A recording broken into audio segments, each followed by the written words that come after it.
Hello friends, welcome to this new channel. आज हम शुरू करने वाले हैं चैप्टर नंबर 21 जिसका नाम है घाटी शक्ति and Indian infrastructure. Last video में हमने डिस्कस किया था इंफ्रास्ट्रक्चर के बारे में, पूरा चैप्टर कंप्लीट हो चुका है। आप जाके प्लेलिस्ट में उसको देख सकते हैं। उसके बाद आप 21 चैप्टर पे आ सकते हैं आराम से।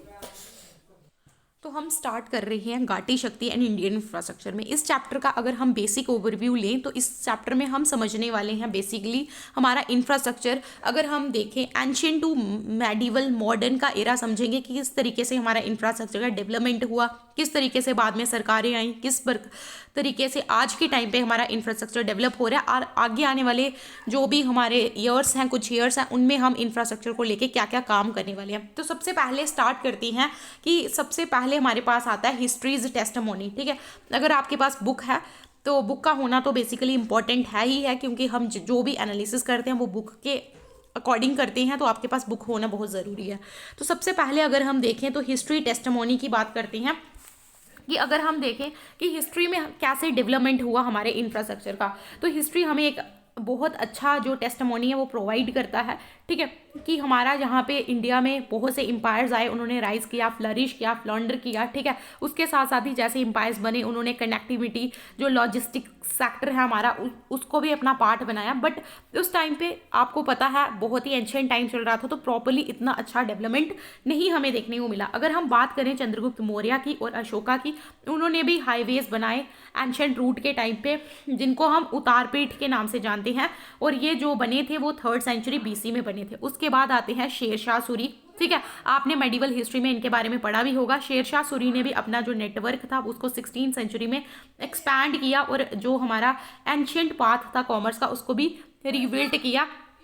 ठीक है, उसके साथ साथ अगर हम बात करें उसके बाद आते हैं ब्रिटिशर्स। ठीक है, ब्रिटिश, आपको पता है जो ब्रिटिशर्स आए थे उनका बेसिकली कोई भी पर्पस डेवलपमेंट के लिए नहीं था। जब वो शुरू में इंडिया में आए थे तो उनका मेन पर्पस यही था कि वो इंडिया में आके ट्रेड करेंगे, और धीरे धीरे उन्होंने इंडिया को एक्सप्लॉइट करना भी स्टार्ट कर दिया था। तो हम बोल सकते हैं कि उनका इंफ्रास्ट्रक्चर को लेके कोई इतना इरादा नहीं था। बट फिर भी अगर हम बात करें तो इंडिया की 190 ईयर्स की ब्रिटिश के कॉलोनियल डोमिनेशन की अपनी एक स्टोरी है। ठीक है, फिर भी उन्होंने बहुत से रेलवेज, पोर्ट्स और ब्रिजेस यहाँ पे हमें देखने को मिलते हैं जो ब्रिटिशर्स के थ्रू बनाए गए हैं। बट मेनली जो ब्रिटिशर आए थे इंडिया में, उनका मेनली काम था कि वो इंडिया से वेल्थ को उठाना चाहते थे और उस वेल्थ को इंग्लैंड तक पहुंचाना चाहते थे, चाहे वो हमारा रॉ कॉटन हो, चाहे क्लाथ्स को इंपोर्ट करना हो। ठीक है, जो भी हमारी लैंचेस्टर, मैनचेस्टर की मिल्स हैं वहाँ तक। ठीक है, उसके साथ साथ ही ब्रिटिशर ने एक डिसऑर्गेनाइज्ड पैच वर्क छोड़ दिया यहाँ पे। ठीक है, उन्होंने इतना प्रॉपरली जो है ऑर्गेनाइज नहीं किया, क्योंकि वो एक्सप्लॉइट कर रहे थे हमें, तो उनका प्रॉपरली ध्यान नहीं था कि वो पूरी तरीके से इंडिया को डेवलप करें। तो इसीलिए उन्होंने क्या किया था, उन्होंने एक डिसऑर्गेनाइज्ड पैचवर्क कर दिया था। उसके साथ साथ ही जो रेल सिस्टम ब्रिटिशर ने बनाया वो एक अच्छा एग्जाम्पल था। उन्होंने रेल सिस्टम बहुत अच्छे से डेवलप किया, बट उनकी जो ऑर्गेनाइजेशन थी ना, वो उनका जो मेन पर्पज था वो था इंपीरियल एक्सप्लॉइटेशन करना, इंडियंस को एक्सप्लॉइट करना था। ठीक है, जहाँ पे उनको फायदा मिलता वहाँ पे ही वो काम करते। जैसे उनको बंगाल में अच्छा खासा फायदा मिल रहा था तो बंगाल में उन्होंने अच्छा रूट सिस्टम डेवलप कर लिया, जहाँ पे उनको फायदा नहीं मिल रहा था वहाँ पे डेवलप नहीं हुआ।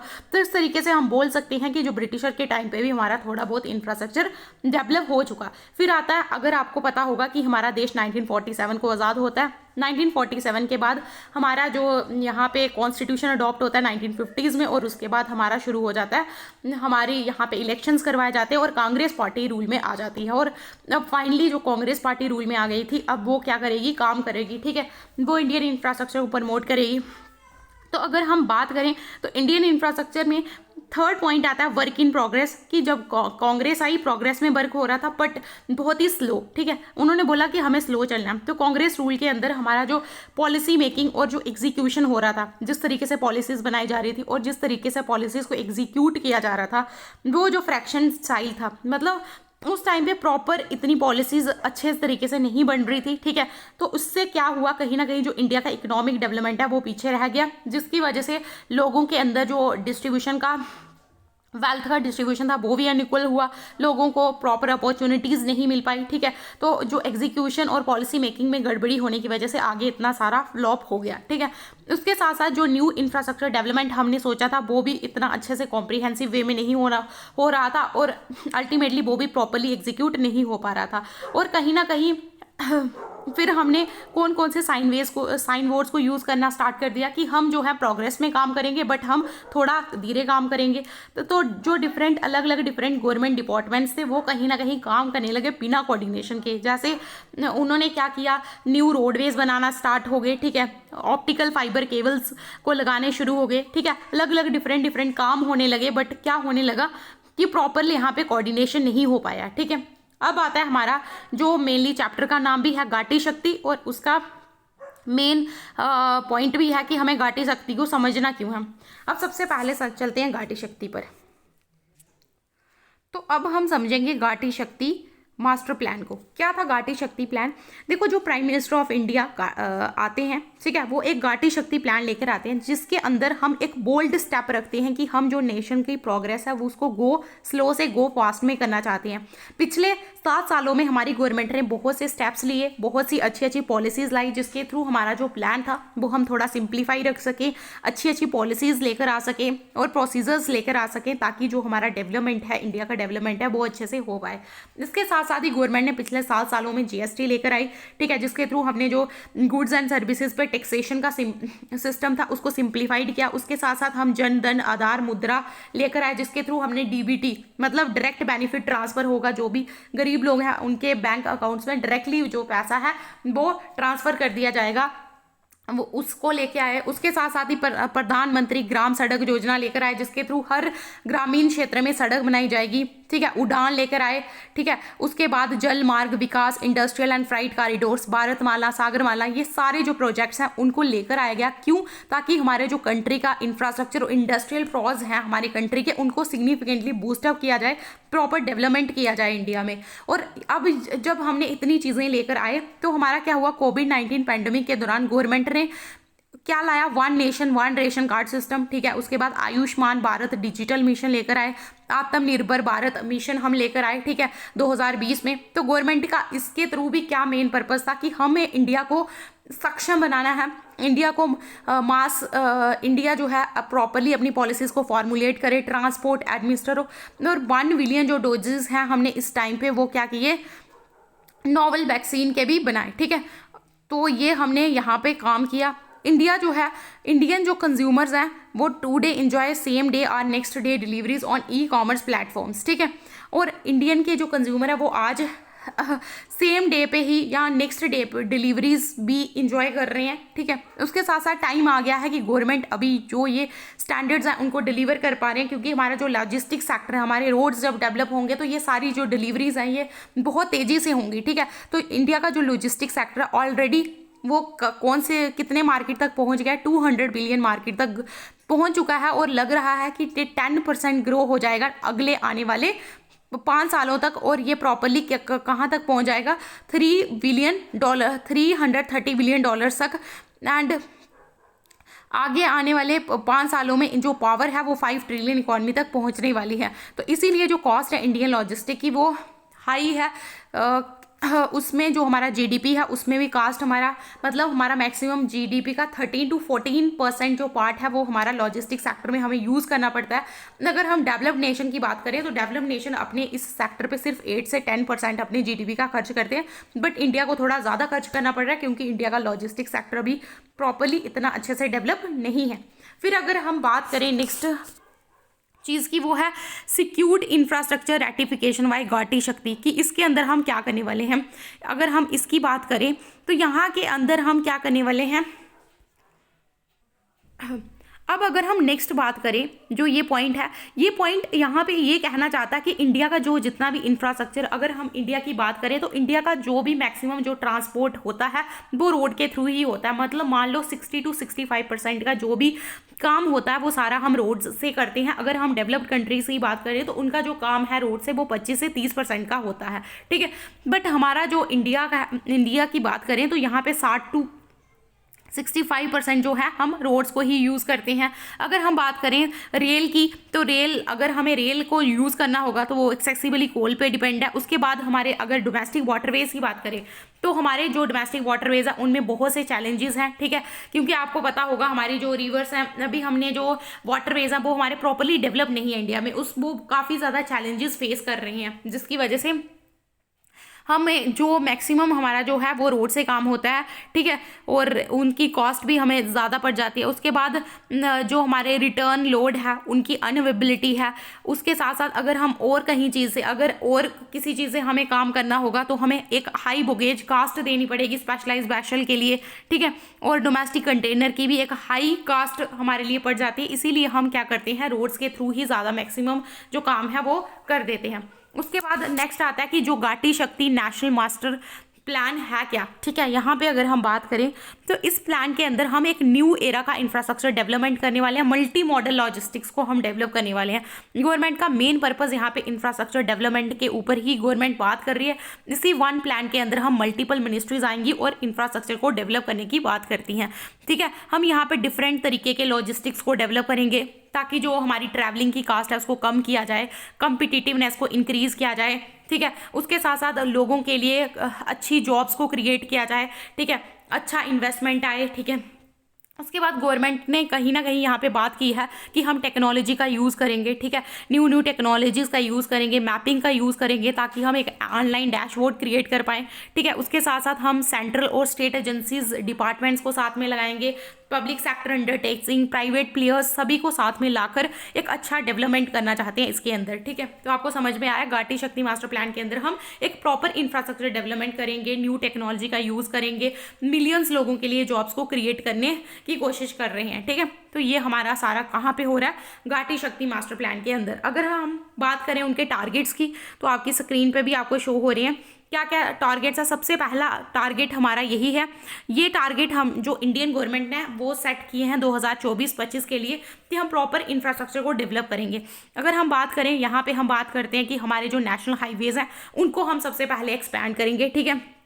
तो जो रोडवेज हैं उनको एक्सपैंड करेंगे क्योंकि जो मिनिस्ट्री है road transport and highway targets की, उनका मेन पर्पस है कि हम अपने जो रोड्स हैं उनको 4 लैन 6 लैन नेशनल हाईवेज में तब्दील करेंगे कोस्टल एरियाज़ के साथ साथ, और सारी स्टेट कैपिटल्स को नॉर्थ ईस्ट तक कनेक्ट करेंगे 4 लेन नेशनल हाईवेज या 2 लेन नेशनल हाईवेज के साथ। तो पहला हमारा यही मेन पर्पस है कि हम जो नेशनल हाईवेज हैं उनको एक्सपैंड करने वाले हैं। दूसरा टारगेट है कि जो हमारी कार्गो की कैपेसिटी है उसको इंक्रीज करने वाले हैं इसके अंदर, ठीक है। अगर हम बात करें रेलवे मिनिस्ट्री के लिए, उनका टारगेट है 1600 मिलियन टन्स का जो कार्गो है उसको हम यहाँ पे कहीं ना कहीं हैंडल करेंगे। 51% का जो रेल नेटवर्क है उसको कंप्लीट करेंगे एडिशनल लाइंस जोड़ के, ठीक है, और इम्प्लीमेंट करेंगे 2 डेडिकेटेड फ्राइट कॉरिडोर्स, ठीक है।